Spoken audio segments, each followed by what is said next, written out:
Right, let's now focus on the famous stroke infamous Pastor Kanyari.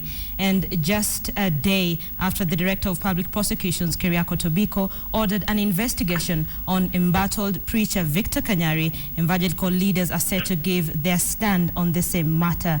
Now, the leaders who are meeting at Biblica Centre here in Nairobi are expected to give their side of the story after religious leaders in the country came under fire following that expose that ran on KTN. The Director of Public Prosecution says Kanyari will be investigated for allegedly obtaining money by false pretense and cheating. Lofty Matambo is at that press conference. Lofty, if you can hear me, what can we expect from these leaders? Yes, Linda, good afternoon. I can hear you very well. We are at the Biblica Centre here along the Street Road in Nairobi, and indeed the Evangelical Alliance of Kenya under the chairmanship of Bishop Makaruki. They've come together meeting with the Nairobi Evangelical Alliance leaders, about 10 bishops. They're here to discuss about the insecurity in the country, but the main agenda apart from that is the conmanship in the church.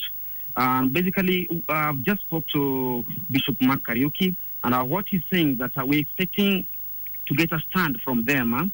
They are saying that the evangelical churches in Kenya believe in miracles, and also they believe in giving tithe and offering, but they are not supporting conmanship in the church. And they're going to give their stand. They're going to give also probably their take on specifically what Pastor Kanyari, Pastor Victor Kanyari has been doing, or rather in his church, the healing ministry, Salvation Healing Ministry here in Nairobi. Linda? Lofty, since this story ran on KTN, it's not just the religious leaders that have had an issue with it, is it? Yes, apart from the leaders, basically yesterday some of the leaders from the Catholic Church had their take on the same, and they were condemning the act heavily.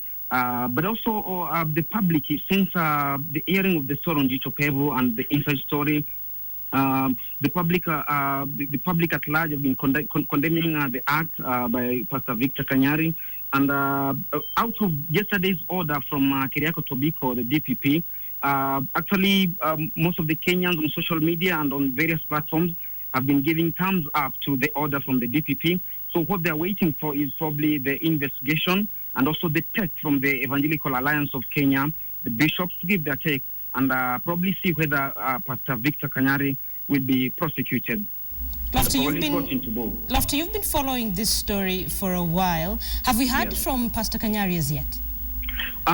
So far not yet. But okay, what we've heard basically from social media and also some follow-up that has been done in his church, the Salvation Healing Ministry. Pastor Kanyari still takes a stand that this is the work of the enemy. The enemy is fighting his ministry, and also some of his assistants, some of the prophetess from the church, out of the follow-up we did from his church, they are saying that Tobiko and the inside story are used by the enemy to fight their ministry. So they still move on and preach the word of God and continue performing their ministry. However, it is hard that Pastor Victor Kanyari on social media said that he is a human being and human beings are to err. But one thing that is clear is his wife, Betty Bayo, the musician who came out and probably defended her reputation and also denied involvement into what Pastor Victor Kanyari has been doing, performing miracles and obtaining money by false pretense. Linda? Lofty Matambo, thank you so much. Lofty, of course, waiting for that press conference by evangelical leaders. Let's see what they will have to say. Pastor Kanyari saying this is the work of the devil. Let's see how this plays out in the coming days.